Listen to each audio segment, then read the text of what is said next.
या नवीन शिक्षण धोरणाचं नेमकं काय महत्त्व आहे, का हे बदल करण्यात आले, तर याबद्दलच केंद्रीय मंत्री प्रकाश जावडेकर यांच्याशी न्यूज 18 लोकमतच्या वतीनं करण्यात आलेली ही एक्सक्लुझिव्ह बातचीत पाहूयात.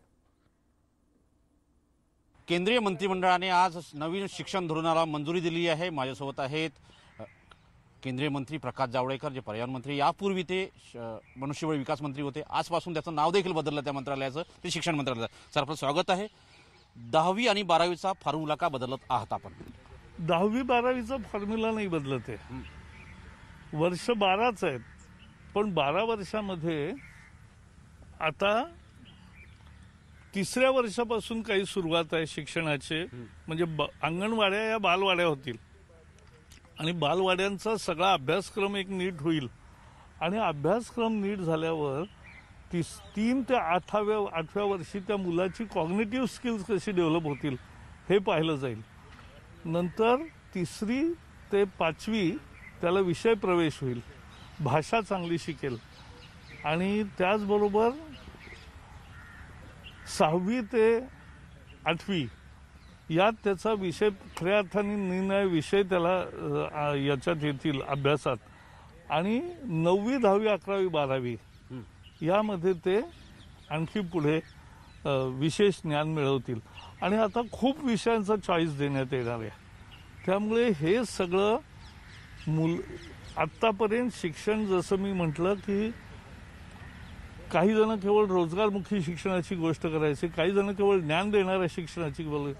पण ज्ञानही पाहिजे, रोजगारही पाहिजे आणि त्याही जोडीला एक उत्तम मनुष्य घडला पाहिजे शिक्षणातून. हे खरं मुख्य टार्गेट आहे आणि त्यासाठी हा सगळा प्रयत्न आहे. मला वाटतं या धोरणावर सगळ्यांनी खूपच 5 वर्ष चर्चा करून केलेलं धोरण आहे आणि याचं निश्चितपणाने लोक स्वागत करतील अशी मला खात्री आहे. पण सर, 10वीचा फॉर्मॅट बदलत आहे का? 10वीत बोर्डाची परीक्षा होता, 12वीत बोर्डाची परीक्षा होत्या, आता फक्त 12वीची बोर्डाची परीक्षा राहणार आहे. नाही, ते असे बारीक सारीक बरेच गोष्टी आहेत.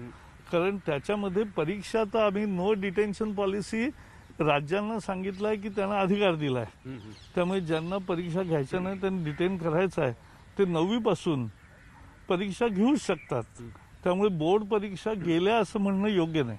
3 वर्षाच्या लहान बालकाला शाळेत आणून आपण काय साध्य करतो? नाही, आत्ताही अंगणवाडीत जातो, त्याला खेळण्यातूनच आपोआप त्याची कौशल्य विकसित होतात. हा जगभराचा अनुभव आहे. तेच वय असतं की जेव्हा भाषा आणि कॉग्निटिव्ह स्किल्स ही शिकता येतात. आणि म्हणून त्याचं शाळेत आणणं असा भाग नसून त्याच्या खेळण्याला एक अभ्यासाची जोड आपोआप चांगली मिळते. त्याला इंग्लिश नाही शिकायचं आहे, त्याला स्पेलिंग नाही पाठ करायचं आहे, त्याला बाकीचं लिहायला वाचायला नाही शिकवायचं आहे. त्याला त्याच्या खेळण्यातून त्याच्या कौशल्यात विकास करायचा आहे. सर, 5वीपर्यंत मातृभाषा असो किंवा स्थानिक भाषा असो किंवा प्रादेशिक भाषेत शिक्षण मिळणार, यातून काय वाटतं की एक सर्वांगीण विकास होतो विद्यार्थ्यांचा? निश्चित मातृभाषेतून शिक्षण प्राथमिक स्तरापर्यंत मिळत राहणं यांनी निश्चितपणाने भाषेच्या संबंधितला नाही. तर आज आपण पाहतो महाराष्ट्रात मराठी बोलणारीच मुलं कमी व्हायला लागली. तर ही काही चांगली स्थिती नाही. त्यामुळे त्या राज्याची भाषा व मातृभाषा यामध्ये शिक्षण मिळण्याचा मुलांचा अधिकार आहे. आणि बाकीच्या भाषाही शिकायला त्याला परवानगी आहे.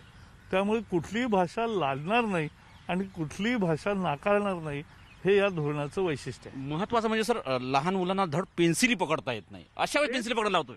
तेच पेन्सिल नाही पकडायची, त्याला ही कौशल्य त्याच्या हातामध्ये कौशल्य येणं, त्याच्या हालचाली विविध करून घेणं, हा खेळाचं मूळ शिक्षण आहे असं समजा तुम्ही. आणि सर, साधारणतः ज्यावर चर्चा आहे की पालकांनाही शिक्षण देणार आहोत की मुलांना त्यांची बुद्धिमत्ता वाढवण्यासाठी, त्यांची कॉग्निटिव्ह स्किल्स वाढवण्यासाठी हाताची कौशल्य वाढवणं हे महत्वाचं असतं. आणि त्या हालचाली त्याच वयामध्ये शिकायला लागतात. त्या शिकवण्याचं हे शिक्षण आहे. हे धडे आणि हे नाहीये. त्याच्यामध्ये मोठा अभ्यासक्रमात बदल होईल.